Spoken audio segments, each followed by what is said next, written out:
All right. Abari Ghani, Imhotep Sankofa, the Wild God. Wow. All right. We begin our series on some anthropological and paleontological and archaeological information containing and understanding the beginnings and the origins of human and life and human species, where, who they were, and how we understand that tie to our history and our lineage and things like that.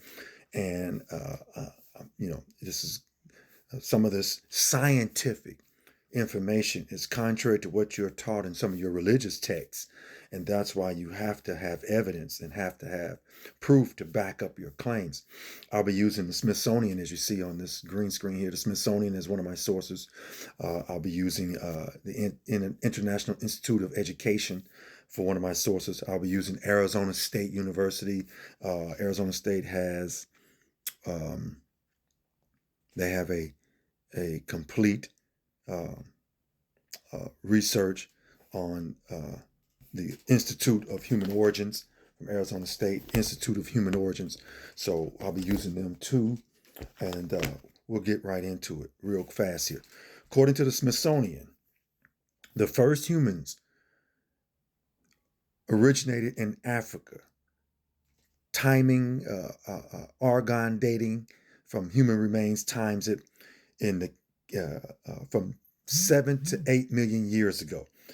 The earliest hominids from which modern humans evolved emerged in this area with significant evidence pointing to the Kenyan Rift Valley. Kenyan is very important in when we looked at all these studies. I've been studying for the last 3 or 4 days, and Kenya, Ethiopia, Tanzania are very important when we look at the origins of human species here. So we look at the Kenyan Rift Valley. Then we move to the different types of hominin lineages in these areas. Forgive me if I pronounce some of these names wrong. I've practiced them, but even being in scientific study, they're hard to sometimes to pronounce. Sahelanthropus tecandensis, discovered in Chad, dated around 7 million years ago. Okay, 7 million years ago. Okay, Auroran to Genesis, found in Kenya, dating around 6 million years ago. Orion suggests they were bipedal. That's when they came off their arms and legs. They began to be bipedal in their walking. And Ardipithecus, that was found in Ethiopia about 5.8 to 4.4 million years ago. And Ardi exhibited a mix of arboreal and terrestrial adaptation, including a transitional lifestyle, meaning it can go from fours to bipedal too. So want to hit that right there. We'll move on.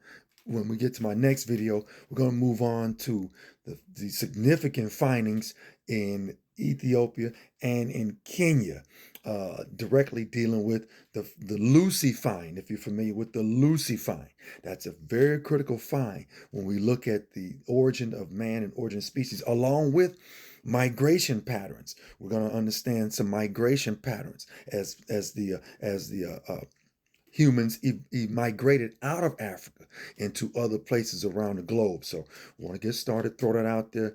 You know, I'll just throw this in here right now. No, I'll do it on the next video. I'll do it in the beginning of the next video. Okay, we'll be back with part 2.